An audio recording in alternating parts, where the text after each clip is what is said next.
Hay personas que limpian los cristales de una ventana para contemplar mejor el paisaje. Otras afinan un instrumento antes de interpretar una melodía. Nosotros quisiéramos dedicar estos encuentros a una tarea un poquito más silenciosa, a limpiar la mirada con que contemplamos la vida. Porque al fin y al cabo, todos habitamos nuestra propia mente. Desde allí amamos, desde allí sufrimos, desde allí recordamos, imaginamos y construimos el mundo que creemos habitar. Y sin embargo, pocas veces nos detenemos a observar ese lugar desde el que nace todo lo demás. La filosofía por eso sigue siendo necesaria, porque a veces nos ayuda a cambiar el lugar de la mirada. Cuando uno asciende a la cima de una montaña, los caminos que abajo parecían separados comienzan a dibujar un solo paisaje. La conciencia tal vez pueda ensancharse de esa manera. Spinoza decía que existe otra forma de contemplar la realidad, verla bajo el aspecto de la eternidad. Esta mirada no se hace para escapar de la realidad, sino para reconocerse en ella, para descubrir que nunca hemos estado fuera de ella.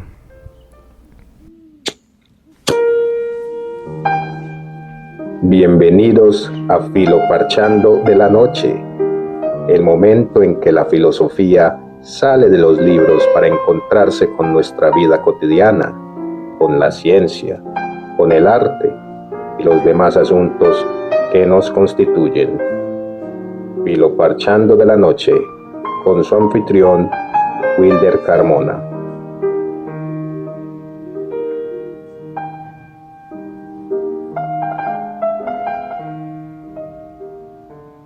Somos una expresión de la misma naturaleza que produce los árboles, los ríos, las estrellas y también nuestros pensamientos.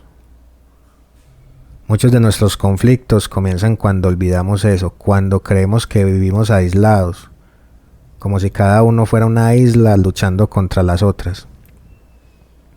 Pero basta entrar en un bosque para descubrir que las apariencias engañan.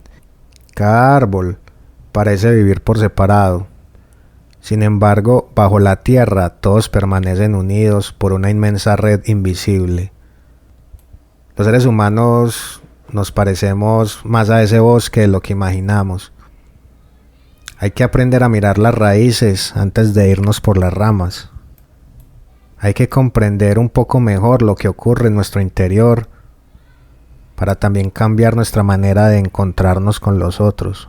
Y cuando dejamos de contemplarnos como individuos completamente separados, empezamos a reconocer algo mucho más antiguo y más grande que nosotros, que pertenecemos a una misma historia, a la humanidad, a una misma naturaleza,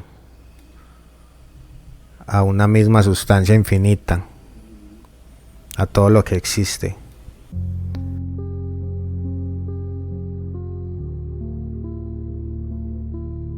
Cuando pensamos en manipulación, solemos imaginar algo muy evidente: alguien mintiendo, alguien engañando, alguien obligándonos a hacer algo. Pero las formas más profundas de influencia rara vez funcionan así. Pensemos por ejemplo en un niño. Antes de aprender a hablar, ya estaba aprendiendo a qué debía temer,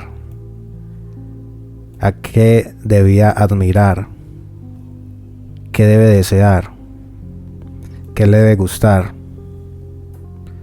Nos llenamos de significados y entonces entendemos o creemos entender el significado del éxito o del fracaso. Mucho antes de tener una opinión política, ya ese niño ha aprendido una forma de emocionarse. Y eso es importante porque normalmente creemos que nuestras emociones son lo más íntimo y auténtico que tenemos.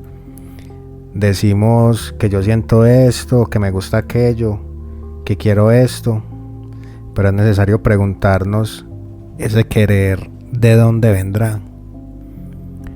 Spinoza escribió una frase que sigue siendo revolucionaria más de 3 siglos después. Decía que los seres humanos se creen libres porque son conscientes de sus deseos, pero ignorantes de las causas que los determinan. Pensemos en esto por un momento. Sabemos que deseamos, pero normalmente no sabemos por qué deseamos precisamente eso. Porque ciertas personas nos atraen más, porque ciertos objetos nos parecen indispensables, porque una crítica puede herirnos, porque una noticia en particular nos puede llenar de miedo. Spinoza diría que detrás de cada afecto hay una cadena de causas, bien sea biológicas, psicológicas, sociales e históricas. Desde Guayabal transmite La 15 Radio. Y mientras no comprendamos esas causas, seguiremos siendo arrastrados por esos afectos. La libertad no consiste en dejar de sentir, consiste más bien en comprender mejor lo que sentimos. Por ejemplo, la publicidad, fabricar deseos. Pensemos en algo cotidiano. Una empresa no necesita obligarte a comprar, le basta con lograr que asocies un producto con un afecto, por ejemplo seguridad, por ejemplo prestigio, belleza, pertenencia. Observa por un momento los anuncios. No muestran simplemente un automóvil, muestran libertad, no muestran un perfume, muestran entonces seducción. No muestran un teléfono, muestran reconocimiento social. Y aquí aparece una idea muy cercana a Peirce, que es un filósofo que también hemos estado tratando, y es un filósofo especialista pues en esto de la semiótica, el significado, los símbolos, los signos. Entonces la publicidad trabaja con signos, con imágenes, con palabras, con música. Esos signos producen interpretaciones, las interpretaciones producen hábitos, y los hábitos producen los deseos. Entonces no compramos objetos, compramos más bien significados. Estos hábitos producen deseos, porque por medio de la repetición nos hacen desear algo, necesitar algo, tener algo. Somos música, somos arte, somos información, somos comunitarios, somos La 15 Radio, la tuya. Somos la emisora comunitaria de la Comuna 15. Pero esto no ocurre únicamente en el mercado, también ocurre en la política. Spinoza comprendió algo extraordinario en el Tratado Teológico Político, y es que ningún gobierno puede mantenerse solamente mediante la fuerza. Necesita gobernar también los afectos del pueblo, su miedo, su esperanza, su indignación, el orgullo patrio, la sensación de pertenencia. Por eso las campañas políticas no se dirigen solo a nuestra razón, se dirigen a nuestra imaginación, a nuestros temores, a nuestros deseos de protección, a nuestra necesidad de sentir que formamos parte de un grupo. Al final, todo parecería terminar siendo político, porque toda sociedad organiza afectos. La educación, la religión, los medios de comunicación, las redes sociales, todos participan en la formación de aquello que sentimos. Charles Sanders Peirce decía que vivimos inmersos en un universo de signos. Interpretamos constantemente cualquier gesto, una palabra, una noticia, ciertas miradas, un símbolo nacional, un color, una canción. Y esos signos no producen únicamente ideas, también producen emociones. Una bandera puede despertar orgullo, un uniforme puede inspirar obediencia, una imagen puede provocar deseo, un titular puede generar miedo. Entonces ahí la pregunta dejaría de ser simplemente ¿qué estoy pensando? Y se convierte mejor en ¿qué signos están moldeando lo que yo siento? Bueno, ahora vamos a regresar a la cuestión que estábamos tratando al inicio. El bosque que oculta abajo de la tierra, entre las raíces de los árboles, entre los hongos.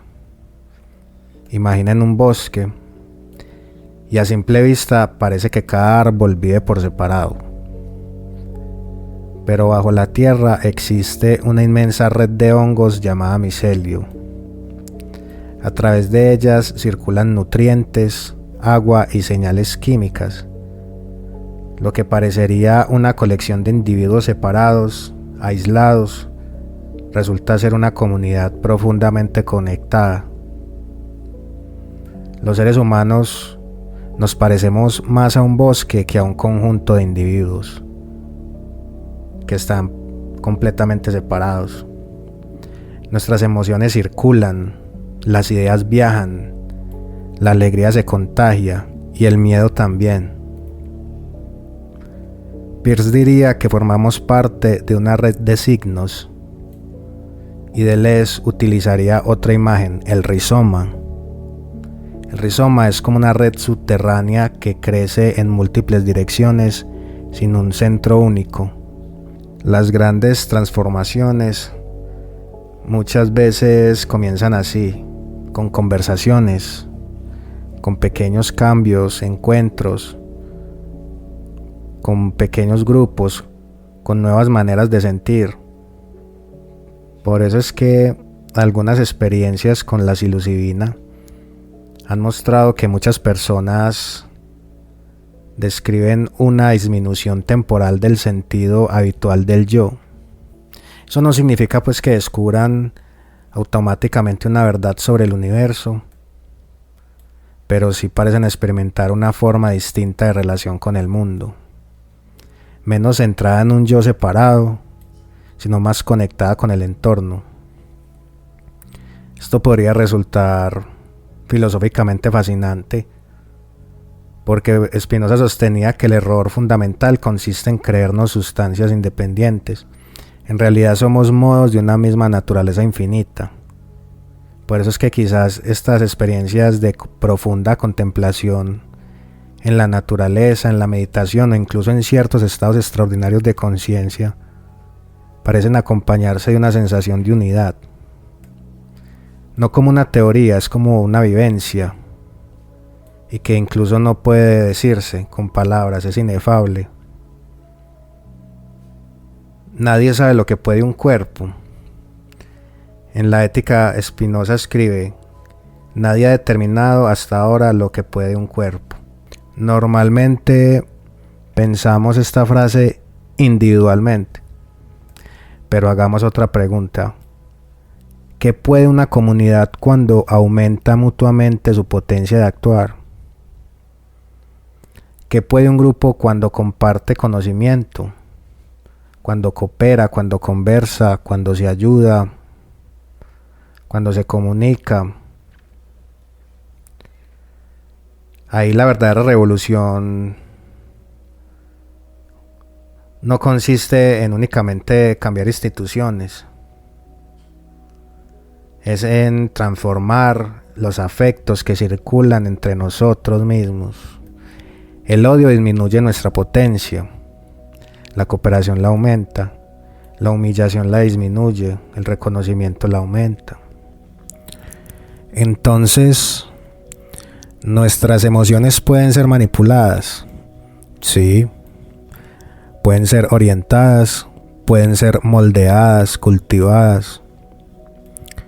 Porque ninguna emoción nace completamente aislada. Todas aparecen en medio de un mundo donde las palabras, las imágenes, las personas y las historias nos afectan constantemente. Vivimos inmersos en una inmensa trama de signos y de afectos que muchas veces, sin advertirlo, van dando forma a aquello que amamos, tememos, rechazamos o anhelamos. Pero entonces, lo verdaderamente importante es comprender que podemos aprender a reconocer esas influencias en la publicidad, en la propaganda, en los discursos políticos, en las redes sociales, en los deseos heredados, en nuestras costumbres, los prejuicios, esos hábitos de interpretación. Todo eso continúa actuando sobre nosotros. Sin embargo, cuando empezamos a comprender de dónde vienen esos afectos, dejan de gobernarnos por completo. Es como si una habitación que permanecía oscura empezara lentamente a llenarse de luz. Entonces ya los muebles siguen estando allí, pero ahora podemos movernos entre ellos sin tropezar. Ahí entonces la libertad no sería cuando ya dejemos de recibir influencia. Eso sería imposible. Más bien la libertad es aprender a distinguir cuáles encuentros aumentan esa potencia de vivir y cuáles la disminuyen. Hay una imagen de Spinoza que siempre resulta sugerente. Él dice que todos los cuerpos están en relación unos con otros. Ningún cuerpo existe completamente solo. Todo cuanto existe afecta y es afectado. La realidad misma podría entenderse como ese inmenso tejido de encuentros donde los cuerpos se rozan, se modifican y transforman continuamente sus maneras de existir. Asómense por un momento al balcón de sus casas, si viven en un piso elevado, o miren la gente en la calle, miren la congestión. Tal vez pase una pareja caminando de la mano, un niño corriendo detrás de un balón, una mujer paseando a su perro, un vendedor ambulante ofreciendo el fruto de su trabajo, un conductor detenido en un semáforo, un taxista, alguien que vuelve cansado después de una larga jornada, otro que apenas comienza su día. A simple vista parecen historias completamente distintas, pero todos podrían compartir un mismo impulso silencioso, el deseo de perseverar en su existencia, el esfuerzo por seguir siendo. Eso es lo que Spinoza llamaba el conatus. No es simplemente un instinto de supervivencia, es el impulso profundo que atraviesa toda forma de vida para que esta vida pueda conservarse, desarrollarse y así aumentar su potencia de existir. La pareja, por ejemplo, busca cuidar un afecto que dé sentido a su vida. El vendedor intenta llevar alimento a su familia. El niño explora el mundo jugando. Quien pasea al perro quizás encuentre en ese pequeño encuentro cotidiano un momento de tranquilidad. Incluso quien trabaja incansablemente lo hace porque imagina que al otro lado de ese esfuerzo encontrará una vida mejor. Todos, de maneras distintas, buscamos aquello que creemos que aumentará nuestra capacidad de vivir, de seguir existiendo. Y sin embargo, mientras perseguimos ese mismo anhelo, también nos encontramos constantemente unos con otros. Nos ayudamos, nos escuchamos, nos inspiramos, pero también competimos, nos ignoramos, nos herimos, tratamos de erigirnos unos sobre otros, nos interrumpimos. Como solemos decir coloquialmente, muchas veces nos pisamos los cables. Una palabra puede levantar el ánimo de alguien durante semanas, otra puede herirlo profundamente. Podemos devolvernos la confianza a partir de gestos, de entendimientos, de conversaciones. Una mirada puede volver confianza, pero otra puede sembrar vergüenza. Un gesto de solidaridad puede cambiar una vida, también un acto de desprecio. Así funcionan los afectos. No permanecen encerrados dentro de cada persona, circulan, se propagan, nos los contagiamos, nos atraviesan y con ellos aumenta o disminuye nuestra potencia de actuar. Por eso una ciudad se parezca más a un bosque, más de lo que imaginamos. Cuando caminamos entre los árboles, creemos que cada uno vive por separado. Vemos troncos distintos, ramas diferentes. Pero bajo la tierra existe una inmensa red de hongos, el micelio, que conecta silenciosamente unos con otros. A través de esa red circulan nutrientes, señales químicas y recursos que permiten al bosque sostenerse como un organismo mucho más complejo que la simple suma de árboles. Las ciudades también poseen un micelio invisible. No está hecho de hongos, está hecho de conversaciones, de afectos, de canciones, de recuerdos, nostalgias, de aprendizajes, de historias, de conversaciones que modifican ligeramente la manera en que alguien interpreta el mundo. Cada encuentro deja una huella. Cada acto de generosidad fortalece esa red invisible. Cada acto de violencia también la modifica. Peirce decía que vivimos inmersos en un universo de signos, como ya lo hemos dicho. Entonces podríamos añadir que también vivimos inmersos en un universo de afectos y que ambos viajan juntos. Las ideas producen emociones. Las emociones producen nuevas interpretaciones y las interpretaciones generan hábitos y esos hábitos terminan construyendo la sociedad que habitamos. Por eso resulta tan importante preguntarnos qué clase de afectos estamos ayudando a cultivar, porque una comunidad no se sostiene únicamente por sus leyes, también por aquello que sus miembros sienten unos hacia otros. Spinoza decía que nada más útil para un ser humano que otro ser humano. Cuando nuestros encuentros aumentan mutuamente nuestra potencia, pareciera que nos convertimos en personas más alegres estando dentro de un grupo, porque dejamos de ser individuos aislados y pasamos a convertirnos o a sentirnos parte de una comunidad capaz de crear algo que ninguno podría construir por separado. Esa también es la razón de existir de este espacio de Filoparchando. En Filoparchando solemos decir que estamos construyendo el pensamiento en colectivo, y esa frase es mucho más que un eslogan, es una manera de entender la filosofía. Ninguna idea nace completamente sola. Toda comprensión es fruto de innumerables conversaciones que comenzaron mucho antes de nosotros y que continuarán cuando ya no estemos aquí. Pensar juntos también es una forma de cuidar la ciudad, porque una ciudad no se transforma únicamente levantando edificios a punta de ladrillo. También se transforma cuando sus habitantes aprenden a comprenderse mejor, a convivir, a escucharse con mayor profundidad y a aumentar entre todos su potencia de vivir.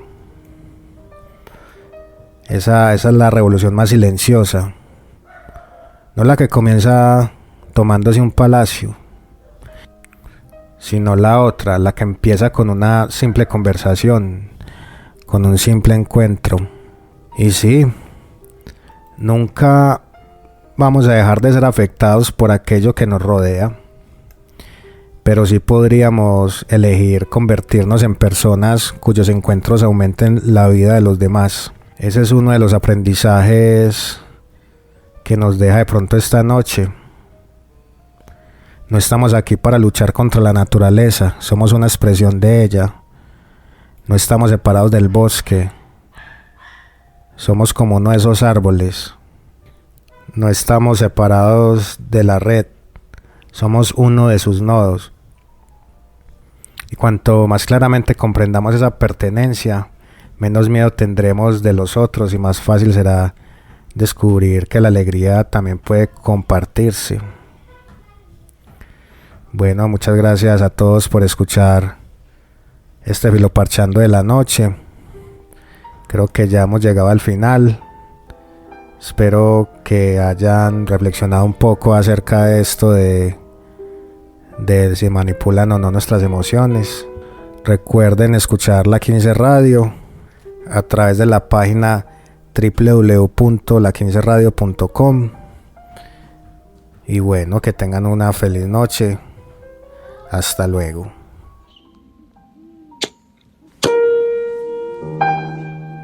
Bienvenidos a Filoparchando de la noche, el momento en que la filosofía sale de los libros para encontrarse con nuestra vida cotidiana, con la ciencia, con el arte y los demás asuntos que nos constituyen. Filoparchando de la noche, con su anfitrión, Wilder Carmona.